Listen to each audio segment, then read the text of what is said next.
Here studying about the microsporogenesis in our last class, and now today we'll be studying about the pollen grains in our present lecture. Pollen grains you have seen, just I recall you that pollen grains are formed by the process of microsporogenesis, in which 4 microspores are formed by one microspore mother cell. Now, if we see the structure of pollen grain, a typical pollen grain, it has 2 layers. The outermost layer is known as exine and the innermost layer is known as intine. Basically, it has 2 layers. Exine is, you can see that exine is somewhat rough at some places and intine is smooth. Okay. The pollen grains may be of different sizes and shapes. It is basically spherical in shape. Generally इसका shape कैसा होता है? Spherical होता है और इसकी size जो है वेरी करती है species to species. The size of pollen grain varies from species to species. कहने का मतलब इसका जो साइज है वो 2.5 माइक्रोन से लेकर के 200 माइक्रोन तक होता है. Size varies from 2.5 micron to 200 micron. अगर हम बात करें तो जो बिगेस्ट pollen grain है उसका जो साइज है वो 200 माइक्रोन है और ये किसका है? मिराबिलिस जलापा आपने सुना होगा, जिसको 4 o'clock प्लांट भी कहते हैं. It is also known as 4 o'clock plant. Mirabilis इसका जो pollen ग्रेन होता है द बिगेस्ट pollen ग्रेन है, सबसे बड़ा pollen ग्रेन है. और अगर हम स्मॉलेस्ट की बात करें तो स्मॉलेस्ट जो pollen ग्रेन है that is of myosotis and it is 2.5 to 3.5 micron. तो इसीलिए आपको बताया गया कि इस रेंज में इसकी साइज आती है. ओके. तो कहने का मतलब कि ये जो pollen grain का साइज है it varies from species to species. अब आइए हम लोग स्फेरिकल शेप है, इसमें कॉम्पैक्टली जो है सेल्स जो है मौजूद हैं. जब इसकी और थोड़ा सा मैच्योरिटी होगी तो जो है इसका शेप बदलेगा. वो कैसे बदलेगा अभी हम आपको थोड़ी देर में बताएंगे. सबसे पहले आप देखें कि जो pollen लेयर्स हैं बेसिकली 2 पार्ट्स में डिवाइडेड हैं या 2 लेयर्स का बना हुआ है. एक लेयर कहलाती है एक्जाइन, दूसरी कहलाती है इंटाइन. तो एक्जाइन जो है कहीं कहीं आप देख रहे हैं इसमें स्कल्पचरिंग दिखाई दे रही है. ये स्कल्पचर्ड है. स्कल्पचर्ड क्यों है इसको भी अभी मैं आपको बता रहा हूं. अच्छा, अब एक्जाइन आप देखिए जो आउटर लेयर है वो बहुत थिक होती है. एक्जाइन कैसी है? It is thick layer. और जो इंटाइन है ये थिन है, थिन एंड स्मूथ. ये लेयर थिन एंड स्मूथ है और ये वाली लेयर जो है थिक एंड रफ है. दोनों में ये बेसिक डिफरेंस है. और आप ये भी देख सकते हैं कि exine is differentiated into act exine and and exine. It is differentiated into 2 more layers which are known as act exine and end exine. तो कहने का मतलब इसी वजह से इसमें थिकनेस ज्यादा है क्योंकि इसमें 2 लेयर्स फिर सब लेयर्स बन रही है. ये दोनों क्या हैं? दीज आर 2 सब लेयर्स. ओके. तो ये 2 सब लेयर में डिवाइड हो गई. उसके बाद आप देखें कि जो इसका एक्ट एक्जाइन है, act exine is now differentiated into 3 more layers. 3 more sub-layers, and these 3 more sub-layers are known as tectum, baculum and foot layer. It is the outermost layer in the act enzyme and it is the middle layer and it is the innermost layer. इसको आप इस तरह भी कह सकते हैं, this is outer layer, this is middle layer and this is the innermost layer.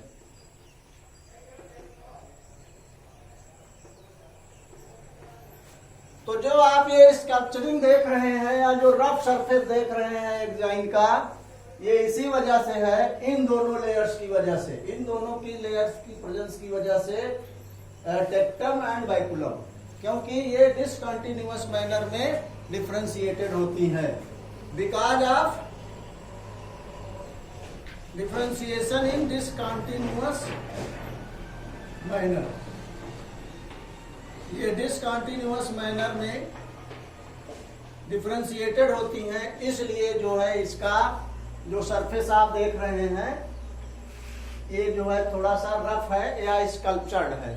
अच्छा, अब आप यहां पर देखें कि कहीं कहीं ऐसा है कि ये जो एग्जाइन है वो रेगुलर नहीं है, बीच बीच में ये कुछ प्लेसेस छूट गए हैं। Why are these places left here? ये जो प्लेसेज हैं इनको हम कहते हैं जर्म पोर। जर्म पोर का मतलब होता है कि यहां से किसी चीज का जर्मिनेशन होता है। जर्मिनेशन का मतलब है कि जो इंटाइन लेयर है उसके ऊपर ये एग्जाइन लेयर नहीं है, ठीक है। तो यहां से कहने का मतलब पॉलन ट्यूब का जर्मिनेशन इसी जर्म पोर से होता है। तो जर्म पोर जो हैं वो कहीं कहीं पाए जाते हैं, और आपको मैं बता दूं कि जर्म पोर्स की जो प्रेजेंस है they are 3 in number, they are 3 in number in dicots. ये ध्यान रखिएगा कि डाइकार्ड्स में जो पॉलन ग्रेन्स होते हैं उसमें जर्म पोर्स जो है 3 होते हैं। कहने का मतलब यहां से जो पॉलन ट्यूब का जर्मिनेशन होगा there will be 3 pollen tubes germination, मतलब 3 पॉलन ट्यूब्स का यहां से जर्मिनेशन हो सकता है, क्योंकि वही जो इंटाइन लेयर है स्मूथ है वही इलांगेट होकर के 2 पॉलन ट्यूब्स का जर्मिनेशन करती है। एंड 1 जर्म पोर इन मोनोकार्ड्स। मोनोकार्ड्स में केवल 1 जर्म पोर होता है। तो मोनोकार्ड्स और डाइकार्ड्स आप जानते होंगे। मोनोकार्ड्स बेसिकली वह हैं जिनमें फाइब्रस रूट्स होती हैं, सेकेंडरी ग्रोथ इनमें नहीं होती है। और जो डाइकार्ड्स होते हैं इनमें जो है सेकेंडरी ग्रोथ होती है, टैप रूट होती है, और इनमें जो है जो लीव्स होती हैं उसमें जो वेनेशन होता है वो रेटिकुलेट होता है। इसमें जो लीव्स होती हैं इसमें जो वेनेशन होता है वो पैरेलल होता है। तो इस तरीके से ये जो है थोड़ा सा आइडिया था अबाउट पॉलन ग्रेन्स। अब हम लोग बात करेंगे एग्जाइन का। एग्जाइन कैसे बनी होती है? What are the substances are which is the organic material which is responsible for formation of exine. तो सबसे पहले जो आउटर लेयर है हम उसकी बात करें एग्जाइन की। It is made up of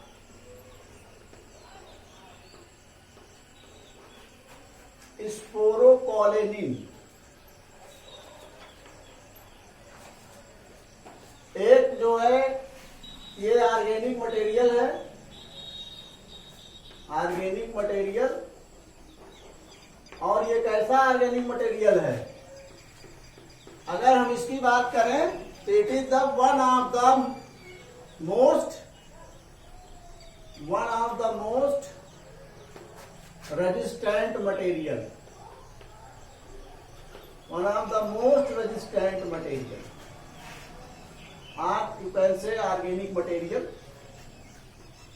one of the most organic material, most resistant organic material found in the nature are known in the nature,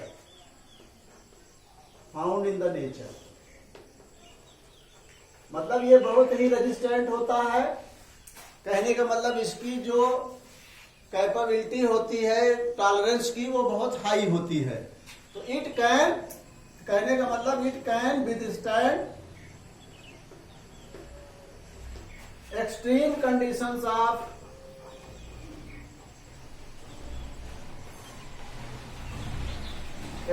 conditions of environment. Environment की बहुत extreme conditions को भी ये withstand कर सकता है। Withstand मतलब उसको फेस कर सकता है, जैसे एक्सट्रीम टेम्परेचर हो, या जो है एक्सट्रीम एसिडिक इफेक्ट हो, एंजाइमेटिक इफेक्ट हो, या क्या कहते हैं एल्कली इफेक्ट हो। For example extreme temperature,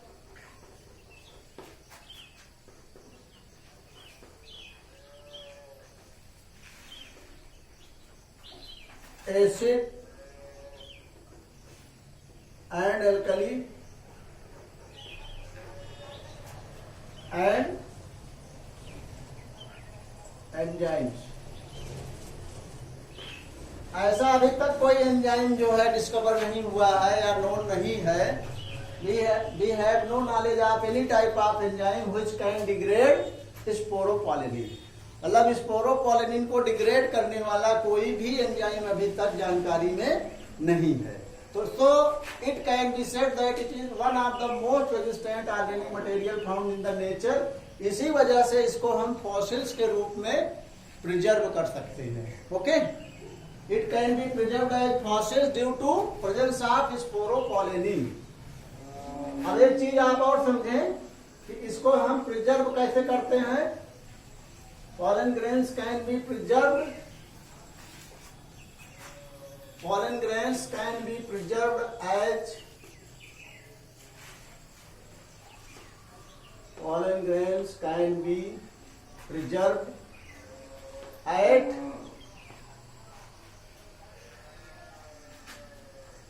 -196 degree temperature, degree centigrade. मतलब माइनस, आप ध्यान दीजिए, -196 डिग्री सेंटीग्रेड पर इसको अगर रखा जाए पॉलन ग्रेन्स को, तो इट कैन बी प्रिजर्व। इसका प्रिजर्वेशन किया जा सकता है। और कैसे किया जा सकता है? In liquid nitrogen.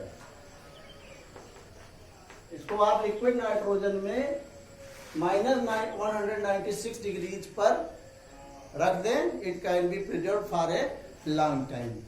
अगर हम लोग पॉलन ग्रेन्स की, अभी हम वायबिलिटी की बात करेंगे। अब दूसरा जो है, आप दूसरी लेयर समझ लें पहले। इंटाइम जो है, जैसा कि अभी आपको मैंने बताया कि एंजाइम जो है it is rough and sculptured because of presence of these two layers, tectum and baculum, which are the arranged in the discontinuous manner, and there are many more layers in the enzyme. So it is rough, and the enzyme is not very rough. It is thin and smooth layer. और ये जो है inside, मतलब below the enzyme होती है। इसकी presence जो है यहां से, इसी लेयर से, this layer gives rise to pollen tube. इसी लेयर से पॉलन ट्यूब का जर्मिनेशन होता है। ध्यान दीजिएगा, पॉलन ट्यूब का जर्मिनेशन कब होता है? जब ये पॉलन ग्रेन स्टिग्मा पर पहुंचता है पॉलिनेशन के बाद, मतलब फीमेल रिप्रोडक्टिव ऑर्गन के स्टिग्मा पर पहुंचता है, तो वहां पर ये कुछ समय तक रहता है। वहां से ये न्यूट्रिशन इसको मिलता रहता है। और क्या कहते हैं, उसमें पॉलन ट्यूब का जर्मिनेशन तब होता है जब ये स्टिग्मा पर, फीमेल रिप्रोडक्टिव ऑर्गन यानी गाइनोसियम पर या पिस्टिल पर पहुंचता है तब। और तब उसमें से 2 मेल गैमेट्स डिस्चार्ज होते हैं। It is made up of pectocellulose. जैसे अभी आपको मैंने बताया कि जो एंजाइम है, it is made up of sporopollenin, one of the most resistant organic material found in the nature और नोन इन द नेचर, जो कि एक्सट्रीम कंडीशंस को फेस कर सकता है। लेकिन ये जो इसकी जो ये थिन है, ये जो लेयर थिन है इंटाइन की, it is made up of pectocellulose. इसको अगर हम एनालाइज करें तो that is pectin and cellulose. आपको यह भी पता होगा कि जो प्लांट सेल होती है उस सेल वॉल जो है सेलुलोज की ही बनी होती है। The cell wall of the plant cell is made up of cellulose. और प्लांट सेल और एनिमल सेल में यही डिफरेंस होता है कि एनिमल सेल वॉल जो है, एनिमल सेल की सेल वॉल सेलुलोज से नहीं बनी होती है और प्लांट सेल की सेल वॉल सेलुलोज की बनी होती है। तो इसमें दो सब्सटेंसेस होते हैं, या यू कैन से दो मतलब मटेरियल होते हैं, which are known as pectin and cellulose, and both are jointly known as pectocellulose, which is responsible for the formation of intine. अब आपको हम बताएंगे viability of pollen grains, मतलब ये कैसे जो है सर्वाइव करते हैं और कितने समय तक सर्वाइवल इनका pollen grains का रहता है। तो viability of pollen grains of pollen grains।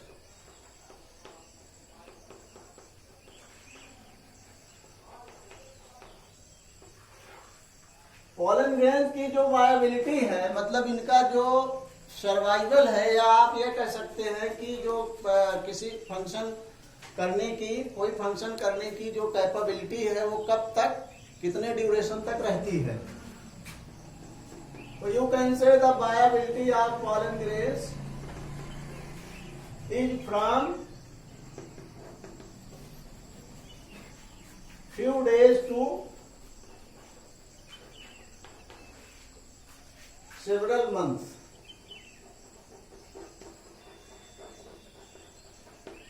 कहने का मतलब हुआ कि इनकी जो वायबिलिटी है कुछ दिनों से लेकर के सेवरल मंथ तक होती है। अगर हम सीरियल्स की बात करें, इन सीरियल्स जैसे राइस है, व्हीट है, इनमें जो है इनकी वायबिलिटी ओनली 30 मिनट्स, केवल 30 मिनट्स तक इनकी वायबिलिटी है। मतलब 30 मिनट्स तक अगर ये स्टिग्मा पर 30 मिनट्स के अंदर नहीं पहुंच गए तो फिर इनमें पॉलन ट्यूब का जर्मिनेशन नहीं होगा, तब फर्टिलाइजेशन नहीं होगा और सीड एंड फ्रूट फॉर्मेशन तब नहीं होगा। मीन्स ये बेकार चले जाएंगे। लेग्यूम्स में अगर हम लोग लेग्यूम्स की बात करें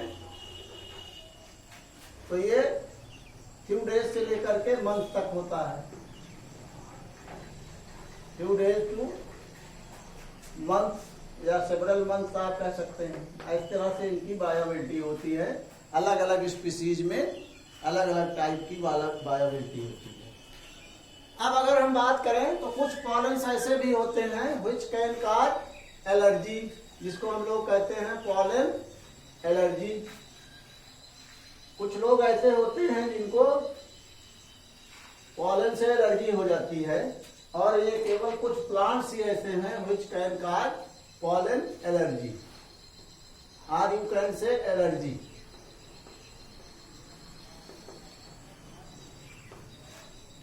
इसमें देखिए ऐसा है कि कुछ प्लांट्स ऐसे हैं जो बाहर से आ गए, मतलब हमारे इंडिया में पहले से नहीं थे।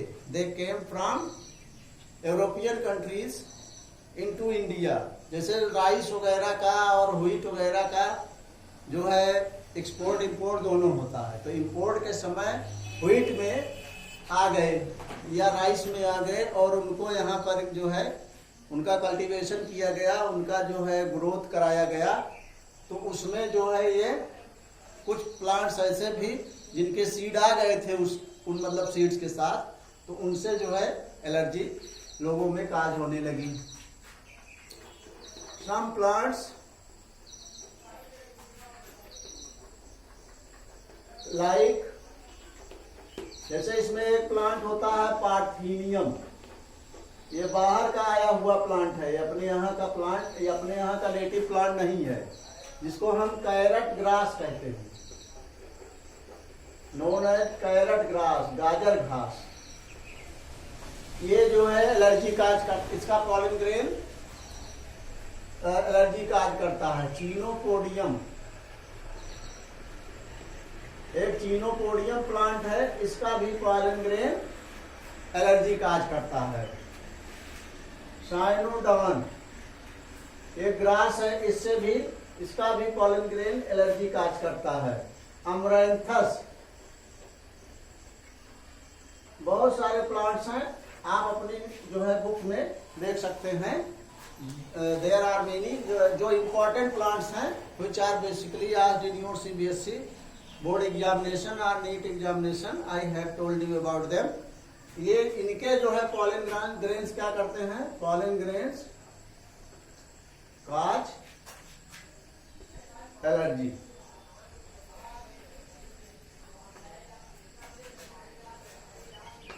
अच्छा, इस एलर्जी में होता क्या है?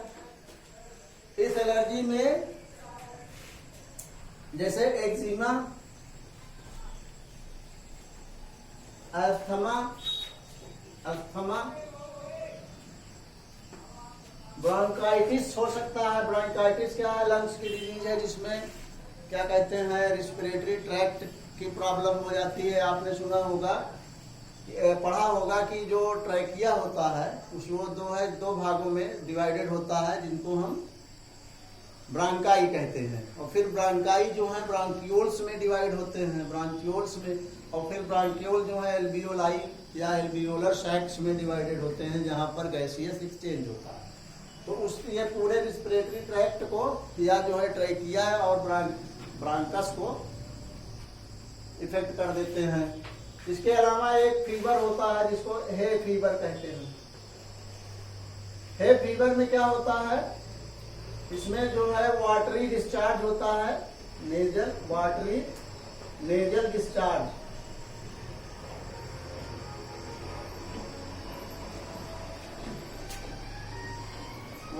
Watery nasal discharge, water like discharge होता है नोज से। और जो है कैसे होता है, विथ स्नीजिंग, जब आदमी स्नीजिंग करता है, मतलब जब इनके पॉलन ग्रेन्स के संपर्क में आएंगे तो ऐसा देखने को मिलता है। वाटरी आईज भी हो जाती हैं। हेडेक जो है हो सकता है, या जो है कम टायर्डनेस हो सकती है। कुछ जो है आदमी फीलिंग जो है उसको वीकनेस वगैरह आ सकती है, बॉडी पेन भी हो सकता है। तो these are the symptoms of those that type of allergy which is caused by pollen grains of some plant like Parthenium, Chenopodium, Cynodon, Amaranthus, etc. Okay. Now we will talk about the pollen grains which have the value, daily valuable for our life also. Some pollen grains are used as nutrients, nutrient supplements, nutrient supplements। क्योंकि pollen grain जो है इनमें pollen grains are the source of carbohydrate, source of carbohydrate, fats, vitamins,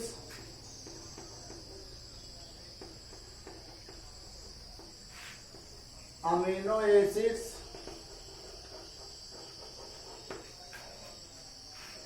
minerals, minerals like boron, zinc, selenium, molybdenum, iron etcetera.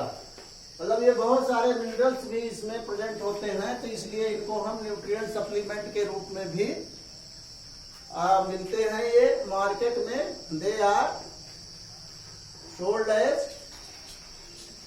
sold in the form of syrups, and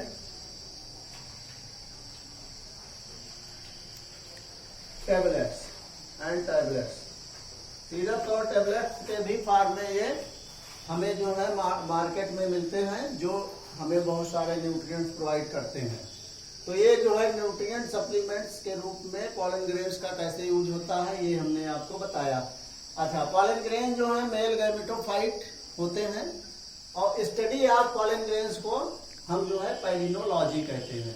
कहने का मतलब जिस science की या biology की ब्रांच में हम लोग पॉलन ग्रेन्स की स्टडी करेंगे उसको हम कहेंगे पैलिनोलॉजी। अब इसके बाद जो है एक चीज और समझ लें कि इनके जो है बैंक्स भी होते हैं। जैसे पॉलेंस को प्रिजर्व करके जहां रखा जाता है उनको हम क्या कहते हैं, pollen banks. What are pollen banks? Pollen banks are those places, those containers where the pollens are preserve for a long time which can be used for fertilization or for growing new varieties of seeds and fruits. Okay, जैसे आप जानते होंगे blood bank होते हैं जिसमें blood जो है रखा जाता है, डिफरेंट टाइप ऑफ ग्रुप के ब्लड को, जो जब कभी भी किसी पेशेंट को उसकी रिक्वायरमेंट होती है तो उसे प्रोवाइड किया जाता है। इसके अलावा स्पर्म बैंक्स भी होते हैं, मतलब सीमेन बैंक्स होते हैं। तो इस तरीके से पॉलन बैंक्स भी होते हैं। They are very useful due to these qualities of pollen grains. We have discussed about the pollen grains. हम इसमें पॉलन ट्यूब की जर्मिनेशन क्या होती है, पॉलन ट्यूब जब मेच्योर होता है तो उसमें कौन कौन से सेल बन जाते हैं, और मेल गैमीट्स का फॉर्मेशन कब हो जाता है। जैसे इसमें दो तरह की सेल बनती हैं। जब ये और मेच्योर होता है तो इसमें एक बाइकोल बन जाता है, एक न्यूक्लियस। सबसे पहले तो एक न्यूक्लियस बड़ा सा बनता है, उसके बाद फिर इसमें बाइकोल बनता है, फिर जो है एक बड़ी सेल बन जाती है, एक छोटी सेल बन जाती है। बड़ी सेल को हम वेजिटेटिव सेल कहते हैं और छोटी सेल को हम, जो स्पिंडल शेप सेल होती है, उसको हम जनरेटिव सेल या जर्म सेल कहते हैं, जनरेटिव सेल कहते हैं। वेजिटेटिव सेल को हम ट्यूब सेल भी कहते हैं, वहां से पॉलन ट्यूब का जर्मिनेशन होता है। और ये जनरेटिव सेल जो है उसी के साइटोप्लाज्म, मतलब बड़ी वाली सेल के ही साइटोप्लाज्म में फ्लोट करता रहता है और ये उसी में डिस्चार्ज हो जाता है, जो इसका न्यूक्लियस होता है जनरेटिव सेल का।